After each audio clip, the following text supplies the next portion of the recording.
te invito a que te quedes de ese lado de la pantalla para escuchar la palabra de Dios. Hoy quiero hablarte de un Dios, de un Padre misericordioso que siempre va a darte una nueva oportunidad.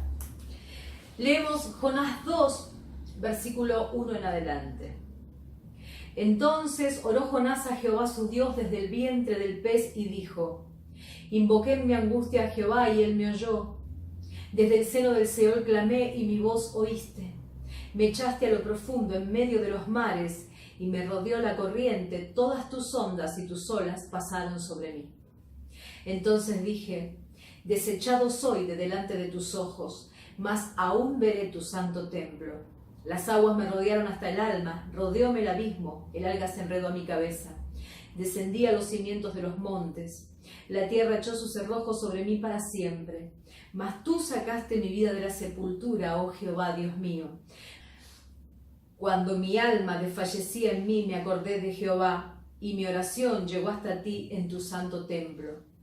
Los que siguen vanidades ilusorias, su misericordia abandonan. Mas yo con voz de alabanza te ofreceré sacrificios, pagaré lo que prometí, las salvaciones de Jehová. Y mandó Jehová al pez, y vomitó a Jonás en tierra. Capítulo 3. Vino palabra de Jehová por segunda vez a Jonás diciendo: levántate y ve a Nínive, aquella gran ciudad, y proclama en ella el mensaje que yo te diré. Dios siempre va a darnos otra oportunidad. Por eso que hoy voy a hablarte de esto, de la nueva oportunidad que Dios le da a sus hijos. Recordarás el caso de José, el hijo de Jacob, del patriarca Jacob, uno de los más pequeños. Cuenta mi Biblia que José era algo así como el favorito, el preferido de Jacob. Era el hijo de su vejez, el hijo que había tenido con su mujer, con la que amaba con todo el corazón. Y esta predilección por este hijo había hecho que Jacob le mandara a confeccionar una túnica que era digna de las túnicas de todos colores, ¿no? Que era digna de las túnicas que usaban en aquellos momentos los príncipes. José se paseaba ante los demás vestido como un principito, con su túnica distinta de colores. Jacob, en ese amor especial que sentía por este hijo de la vejez, se sentiría como que qué hermoso ver a mi hijo vestido así como un principito, ¿no? Jacob tenía 12 hijos y esta predilección por José hizo que sus otros hermanos celaran mucho. Podríamos bien decir que lo envidiaran. Él andaba siempre vestido como un príncipe, los otros no. Hasta acá, José era absolutamente inocente del destino que después le iba a tocar. Hasta esta parte del relato de su historia no vemos ninguna cosa mal hecha en él. Pero ¿qué ocurre? Dios tenía propósitos muy grandes sobre el hijo de Jacob, sobre José, y se le revela a través de 2 sueños. En el primer sueño, José veía que cosechaba junto a sus hermanos, y los 11 manojos de cosechas de sus hermanos se inclinaban ante el manojo de cosecha de él. Cuando él va y enfrenta a sus hermanos contándole este sueño, los manojos que ustedes cosechaban se inclinaban ante mi manojo, los hermanos comenzaron a mirarlo con odio. ¿Qué nos querés decir, José? ¿Que vamos a postrarnos ante vos? ¿Eso te quiso decir Dios en tu sueño? Y ocurrió algo peor, que fue cuando José tiene su segundo sueño, donde el sol, la luna y 11 estrellas se inclinaban ante él. Esta vez lo cuenta no solo a sus hermanos, sino que lo cuenta delante del patriarca, de Jacob, de su padre. Y hace enfurecer a su padre. ¿Qué estás queriendo decir, José? ¿Que toda tu familia, incluido yo, tu padre, nos vamos a postrar ante tu presencia? ¿Que vas a reinar, que vas a señorear sobre nosotros? La palabra cuenta que Jacob meditaba en esto. Jacob sabía que en esos sueños de su hijo Dios estaba revelando. No los pasó de largo, no los tomó sin cuidado. Él mismo había tenido sueños de revelación años antes. ¿Qué ocurre? José malogra todo contándole a sus hermanos y vociferando esta gran revelación, este propósito inmenso que Dios había puesto sobre él. Porque ya sus hermanos no lo envidiaban, sino que lo aborrecían. En cierto momento, cuando Jacob manda a José a ver a sus hermanos que estaban apacentando ovejas, cuando sus hermanos lo ven llegar, traman el matarlo. Dicen, ahí viene el soñador. No lo aborrecían por la túnica, no lo aborrecían porque era el favorito. Lo aborrecían por sus sueños y comenzaron a odiarlo por el propósito inmenso que Dios había puesto en él. Comenzaron a odiarlo tanto que idearon su muerte. Ahí viene el soñador, matémosle, echémoslo a una cisterna. Querían tirarlo ahí para que muriera en un depósito de agua seco ahí en el desierto. Uno de sus hermanos, Rubén, se compadeció, podríamos decir que se compadeció porque evitó que lo mataran y terminaron vendiéndolo a José como esclavo, lo llevaron para Egipto. De ahí, de ser esclavo, José, a través de una situación adversa que vive con la esposa del hombre al que servía, de una difamación, termina en prisión. Así hasta sus 30 años. Yo me pregunto qué habrá pasado por el corazón de José, ¿no? Por un lado, pensar que era el último orejón del tarro, que era el hombre más olvidado de la tierra. Estaba lejos de su familia, lejos de su nación, tirado en una prisión. Una soledad tremenda lo invadía. Cuánta desgracia, cuánto infortunio. Pero por otro lado, yo no tengo dudas de que José se debe haber arrepentido de haberse enaltecido y contado sus sueños, vociferado lo que Dios le había mostrado en la intimidad. Hay mensajes que Dios te da, hay promesas que Dios te da, que son íntimas, que son mensajes para vos, que te los da en el secreto de la habitación. Y José se enalteció, se envaneció, se subió al caballo y salió a contar que Dios le había mostrado que todos se inclinarían ante él. Qué arrepentido se sentiría José. Yo creo que en esas noches en su prisión, en la soledad, alejado de todo, él pensaría, ¿por qué no me callé la boca? ¿Por qué no fui humilde?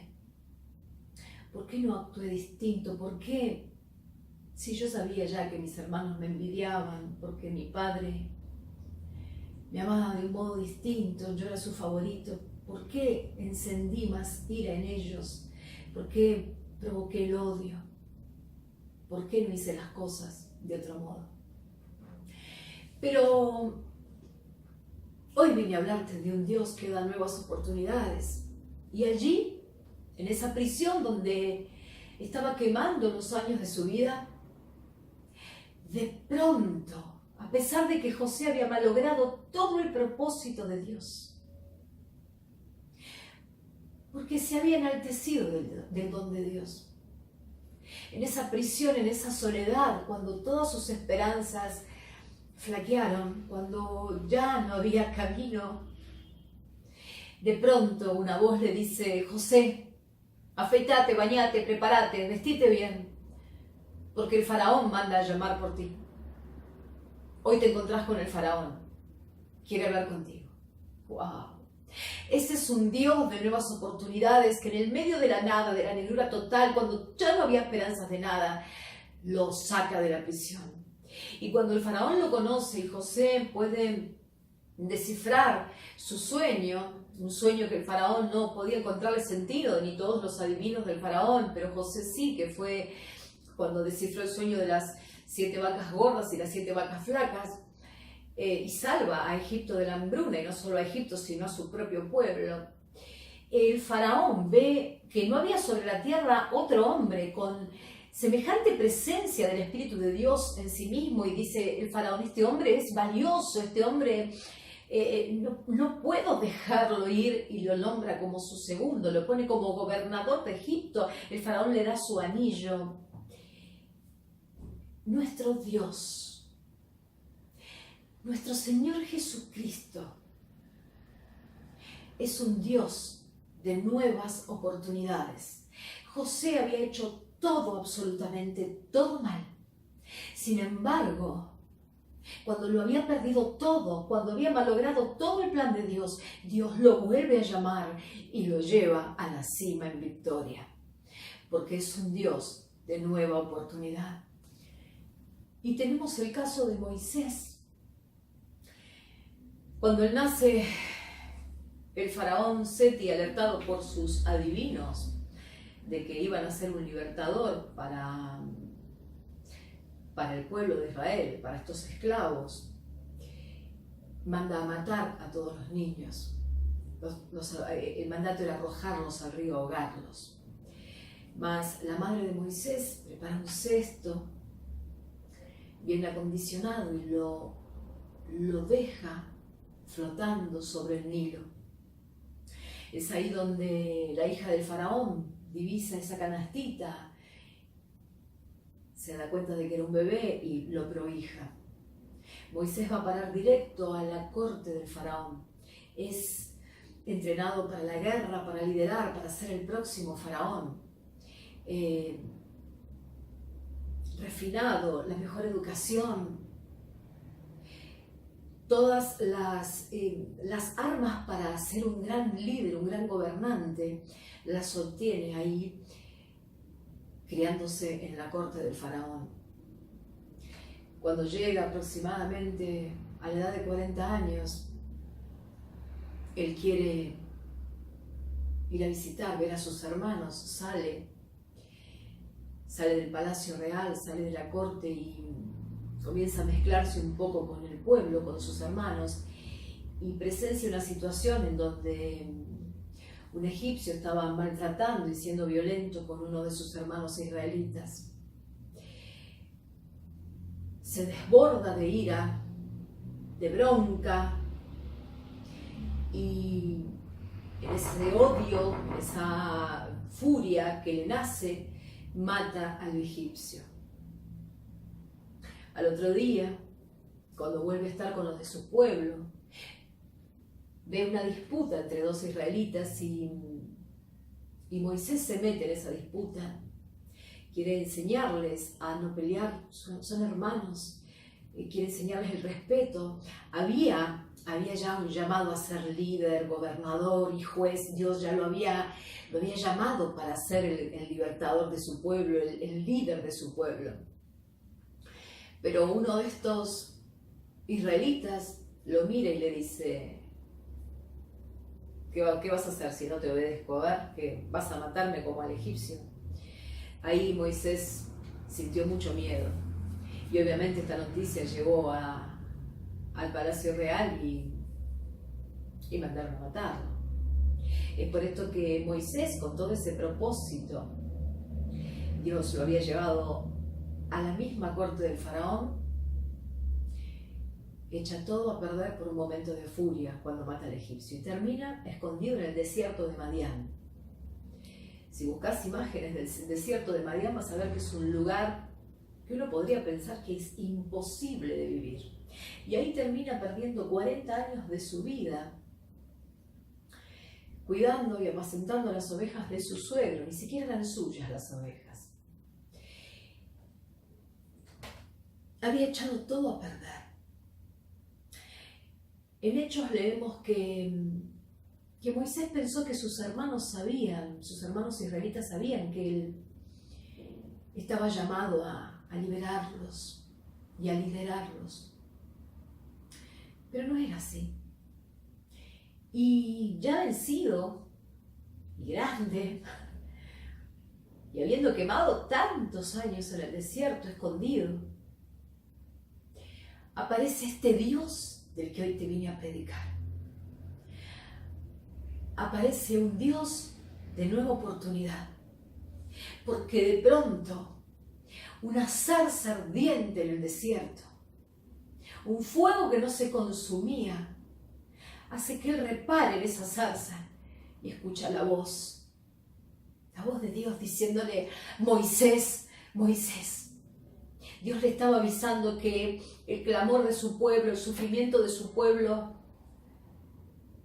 que estaba esclavo en Egipto, había llegado, y lo llama nuevamente y le da la oportunidad nuevamente de ser aquello para lo cual Dios lo había destinado desde el vientre de su madre, que era ser el libertador del pueblo de Israel, libertarlo de las garras de Egipto.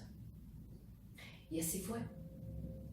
Moisés sacó a su pueblo de Egipto y fue un gran líder, un gran hombre de Dios. Pero antes había echado a perder la oportunidad que Dios le había dado. No obstante, nuestro Dios volvió a darle una oportunidad. Y ahora vamos al pasaje que te leí al comienzo, Jonás 2. El Señor le da un mandato a Jonás. El Señor le dice que vaya a Nínive y que predique, que dé la palabra, porque ya estaba llegando al cielo toda la maldad de Nínive y el Señor quería darles la oportunidad a Nínive de que se arrepintieran. ¿Y qué hace? Jonás, cuando llega al puerto, en lugar de embarcarse para Nínive, se embarca para el lado opuesto, diametralmente opuesto, va para Tarsis. La embarcación de pronto se encuentra en el medio de la mar, con vientos y tempestades que sacudían y los iban a hacer naufragar. Los tripulantes de la embarcación se dan cuenta que algo raro pasaba. Y con lo que le quedaba de integridad, Jonás confiesa: esto que está pasando es por mí. Yo estoy en desobediencia con el Señor. Así que si me arrojan al mar, este barco no se va a hundir. El problema soy yo, que he desobedecido a Jehová. Y así fue. Lo arrojan y obviamente la tripulación y la embarcación se salvaron. Pero ¿qué pasó con Jonás? Cuenta la historia que un gran pez lo tragó. Y ahí estaba la desesperación, la oscuridad, la desolación y la muerte asegurada en el vientre de un pez. Hay algunos que le quieren buscar como algo de leyenda a esto. Pero quiero decirte que nuestro Señor Jesucristo en el Nuevo Testamento nombra a Jonás, y no como parábola, sino que nombra a Jonás que estuvo 3 días en el vientre del pez. Léelo, te vas a dar cuenta que Jesús confirmó la historia de Jonás. Y allí en el vientre del pez, cuando estaba en los mismos cimientos de los montes, cuando ya más abajo no podía estar, cuando ya más sin esperanza podía estar un hombre, en esa humedad, en esa muerte asegurada, en esa desesperación, sofocación, en esa sensación de ahogo y de que ya todo se termina, él clama a Dios. Y Dios aparece y escucha a su hijo. El que había tirado por la borda la oportunidad de ir a darle palabra a Nínive para que se arrepintieran. Dios da la orden y el pez lo vomita en tierra. Y Dios nuevamente vuelve a hablarle a Jonás y le dice: Jonás, ve a Nínive y predícales la palabra, háblales. Yo no sé cuál es la oportunidad que estás necesitando. No sé cuáles son las oportunidades que tiraste por la borda. Pero es muy del ser humano a veces desechar las bendiciones que tenemos, malograr un matrimonio, malograr la relación con un hijo, no darle valor a un trabajo y perderlo, hacer las cosas mal cuando las podíamos hacer bien. Y quizás sentís que está todo acabado, que las buenas oportunidades las dejaste pasar o las quemaste. Y por ahí te encontrás como Moisés quemando años en el desierto porque tiraste tu oportunidad. Quizás estás como José en una prisión, no tenés escapatoria. Y te preguntás, ¿por qué hice tan mal las cosas? ¿Por qué me enaltecí, fui soberbio, como lo era José? ¿O por qué fui impetuoso, iracundo, como lo fue Moisés? ¿O por qué fui desobediente, como Jonás? Hoy vengo a decirte que mi Señor quiere llamarte a una nueva oportunidad. Y aunque le cause escozor a los oídos de los muy religiosos, mi Biblia dice que muchos hombres han tenido nuevas oportunidades y que las segundas oportunidades siempre trajeron un propósito gigantesco para esas personas. El rey David, alguien que equivocó mucho el camino cuando se enamora de la mujer de su hombre de guerra, de Urías el Eteo, comete adulterio, manda a asesinarlo. La presencia de Dios se aleja de su vida, entra en pecado.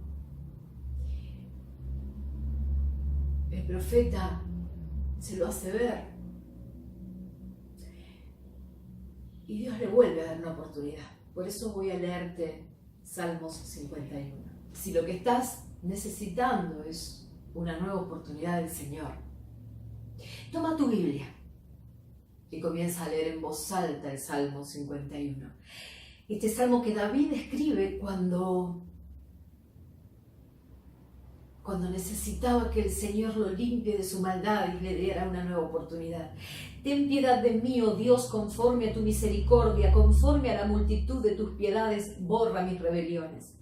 Lávame más y más de mi maldad y límpiame de mi pecado, porque yo reconozco mis rebeliones y mi pecado está siempre delante de mí. Contra ti solo he pecado y he hecho lo malo delante de tus ojos, para que seas reconocido justo en tu palabra y tenido por puro en tu juicio.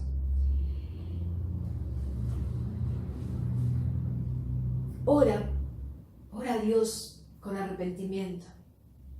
Clama a Dios como Jonás cuando estaba en el vientre del pez y sintió que ya no había oportunidad para él. Clama a Dios. Padre, en el nombre de tu Hijo Jesucristo, Padre, yo te pido que poses tu mano, Señor, sobre todos aquellos que escuchan y ven este programa, Señor, y que están necesitando una nueva oportunidad en sus vidas, sobre toda persona que haya desechado oportunidades, Señor. Vuelve a llamarlos así como llamaste a Jonás, como llamaste a José, Señor, como llamaste nuevamente a Moisés. Llámalos, Señor. para tu propósito. Amén y amén. Y como siempre, te espero todos los martes a las 20 horas para liberación y para sanidad y milagros. El Ejército de Dios, nuestra iglesia, Bermúdez 2246, Capital Federal. Y el último domingo de cada mes, a las 9 de la mañana, tremenda unción de milagros, Bermúdez 2246, Capital Villa Devoto. Que Dios te bendiga, hermano.